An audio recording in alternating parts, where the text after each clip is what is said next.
Communist கட்சிக்கு இந்தியாவில் 100 வயது, ஆனால் உலகில் 177 வயதாகிறது. 100 ஆண்டுகளை கொண்ட இந்திய கம்யூனிஸ்ட் கட்சி 177 வருடங்களுக்கு முன்னர் பிறந்த அந்த தீக்கங்கின் பிரதிநிதியாகத்தான் இந்தியாவில் அது பிறந்தது, வளர்ந்தது. 77 வருடங்கள் 1848 தொடங்கிய கம்யூனிஸ்ட் கருத்து இந்தியாவை வந்தடைவதற்கு 77 வருடங்களா?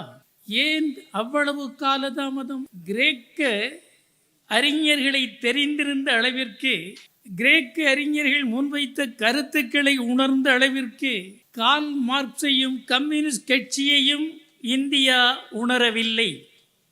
என்ன காரணம்? இது நீண்ட வரலாற்று பின்புலம் கொண்டது. அவ்வளவு எளிதில் வளர இந்த கருத்தை உலகில் ஆதிக்க சக்திகள் அனுமதிக்கவில்லை. இன்று வரையிலும் அது நீடிக்கிறது, நிலைக்கிறது.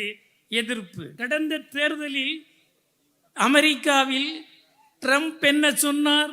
நான் அமெரிக்காவிற்குள் கம்யூனிஸ்டுகளை அனுமதிக்க மாட்டேன் என்று சொன்னார். அதேபோல் உலகின் பல நாடுகளில் கம்யூனிஸ்ட் கட்சி தடை செய்யப்பட்டிருக்கிறது. உலகில் பல பகுதிகளில் நரவேட்டையாடுகிறார்கள். இவ்வளவு நிலைமைகளையும் சந்தித்து கடந்து இங்கே வந்து சேருவதற்கு 77 வருடங்கள் ஆயின.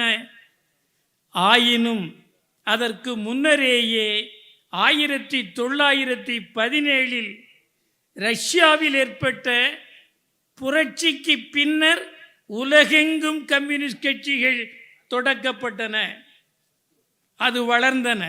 1917க்கு பின்னர் இந்தியா முழுவதும் அடக்குமுறை ருத்ர தாண்டவம் புரிந்தது.